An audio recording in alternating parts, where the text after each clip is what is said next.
Good morning ค่ะเพื่อนๆนะสบายดีพี่น้องสบายดีตอนเสาร์เด้อพี่น้องเด้อมาเบิ่งอันน่ะ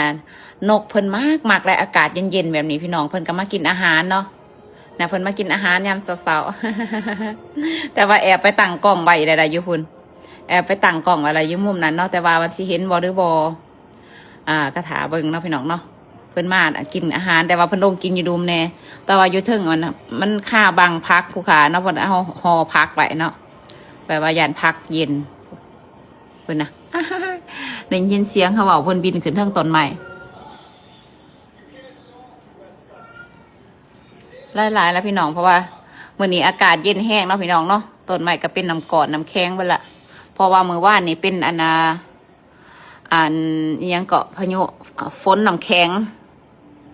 นี่แหละพี่น้องบ่เบิ่งนกยามเช้าๆเพิ่นเด้อโอ้ยตัวนี้งามแห้งพี่น้องนี่งามแห้งสีแดง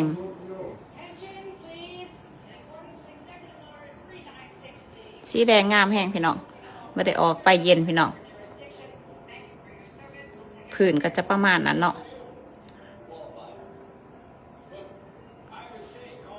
เย็นๆพี่น้อง